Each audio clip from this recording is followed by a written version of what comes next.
glass doors of the corporate building reflected the city's cold morning, light as Emma stepped inside, her heels clicking sharply against the marble floor. She was late for an important board meeting, one that could define her future in the company. Her mind was full of numbers, presentations, and pressure. She barely noticed the people around her, until a sudden murmur broke the rhythm of the lobby. Near the entrance stood a homeless man. His clothes were worn and dirty, his beard untrimmed, and his shoulders bent as if life itself had grown too heavy to carry. He clutched an old coat around himself, clearly trying to stay warm. Some employees avoided eye contact, others whispered with irritation. The security guard looked unsure what to do. Emma's irritation flared. This building represented years of hard work, discipline, and sacrifice. To her, the man felt like an interruption, an embarrassment in front of clients. "Why is he still here?"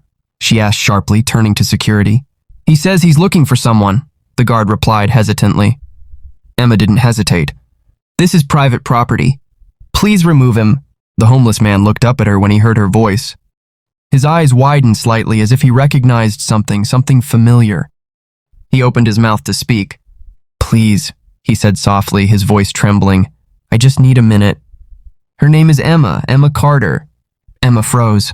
Hearing her name from his lips made her uncomfortable, almost angry. "I don't know you," she said coldly. "Take him out." The guards gently but firmly escorted the man outside. As he was led away, he turned back one last time. His eyes filled not with anger but with heartbreak.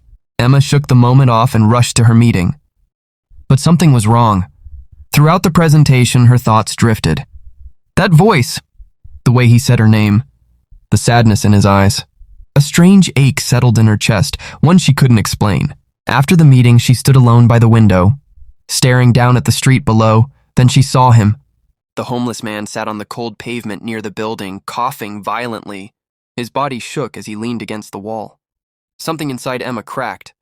Against her better judgment, she went downstairs. As she approached, he looked up again. This time, tears welled in his eyes. "You have your mother's eyes," he whispered. Her breath caught. "How do you know my mother?" His hands trembled as he reached into his coat and pulled out an old, folded photograph. It was faded, creased, and worn by time. Emma's heart stopped. It was a picture of her mother, young, smiling, standing beside a man who looked just like the homeless stranger, only healthier. And between them was a little girl. "I'm your father," the man said, voice breaking. "I've been looking for you for years." Emma staggered back, her mind spinning. Her father had died, her mother always said. Lost in an accident when Emma was a child. But now memories returned, fragments. Her parents' arguments. Her father leaving one night.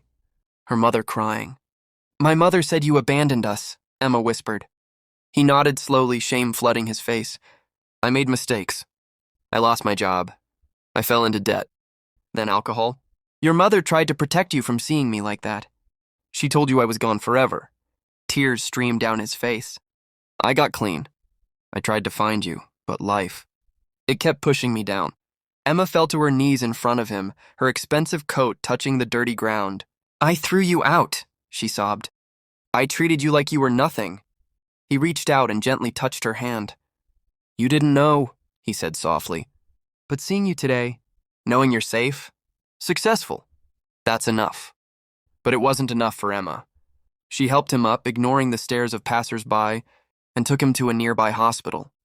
Doctors said he was malnourished and weak, but he would survive. Emma stayed by his bedside all night. In the quiet hours, he told her stories, how he watched her from afar on birthdays, how he once stood outside her school but was too ashamed to go in. Emma listened, her heart breaking and healing at the same time. Weeks later, the man was no longer homeless. Emma found him a small apartment. She helped him start therapy.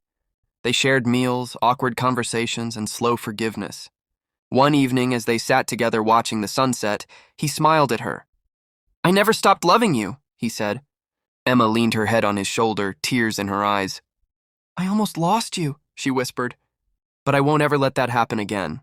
Sometimes, life gives us second chances, but only if we're brave enough to look past appearances and listen to the truth hidden beneath pain."